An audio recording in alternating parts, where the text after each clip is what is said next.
After the serpent sank its fangs into my flesh, I felt my spirit slipping away. The pain was beyond human endurance.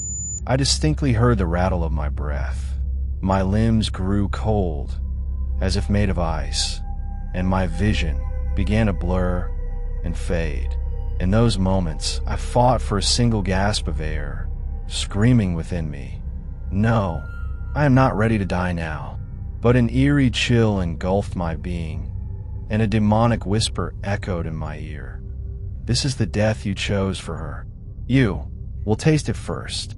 Then, I fell into an absolute darkness. I woke with the first rays of dawn, to the furious shouts of Papa Legba shaking my shoulder violently. "What have you done, you fool? I told you not to open your eyes no matter what happened. You have ruined everything, and you will be the cause of destruction for us all." I answered him, my voice trembling from the residue of the death I had seen. "How could I know? You do not comprehend what I saw there. I was dying." He shouted in my face, "We are already dead. The forces you summon will not depart without a price." I looked at him with hatred and said, "I will not die. She is the one who must leave, the one who stole my life." His voice changed to a cold monotone.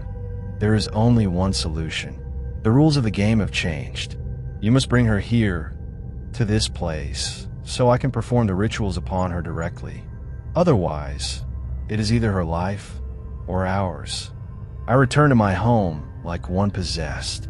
I changed my clothes and pulled myself together. I went to Maria's house. Happiness radiated from her face as she prepared for her marriage to Julian.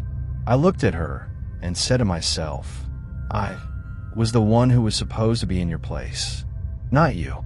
I approached her with a false smile and asked for a cup of tea. When she started to go to the kitchen, I stopped her, saying, "You are the bride today. Let this task be mine." In the kitchen, I placed the magical charm Legba had prepared into her cup. I stood watching her coldly as she sipped it, until she began to yawn in a suspicious manner. She said to me, staggering, "I feel a strange numbness in my body. I want to sleep." I answered her with contrived affection, "Sleep and rest, my dear. I will come to you tonight." When she had lost consciousness completely, I took something from my purse and placed it carefully under her pillow and left. It wasn't long before her mother called me, broken down, asking for my help. When I arrived, I felt an indescribable rush of victory. I entered her room and was shocked by what I saw. Maria was pale as a corpse. Blackness surrounded her eyes, and her body was covered in blue bruises, as if she had been severely beaten. She was looking at me with glazed eyes, beseeching me. I feigned astonishment and asked her mother, "What happened to her?" The mother answered, weeping, "I don't know." Suddenly she started screaming hysterically, and I saw her, suspended in the air, her body bleeding from every pore. Then she fell forcefully, shattering her bones. I said to her with practiced acting, "The doctor won't help her. I know a man called Papa Legba. He has abilities that no other possesses. We must go to him immediately." In the middle of the night, I woke to the sound of rhythmic footsteps approaching my room. The power was suddenly cut off. I heard a sickening, crawling sound and breaking bones. I felt a paralysis seize my body, and a repeated whisper filling the room. "Death, death, death." I felt sharp claws sink into my leg, pulling me forcefully from the bed. My head crashed against the floor. I came to see Maria in front of me, but her features were not human. She was bleeding a black liquid, and her eyes were entirely white. I shouted for Legba. When he arrived, he began reciting his talismans in a trembling voice. Maria was screaming with a force that shook the place. I asked him angrily, "Why did you stop? Finish it."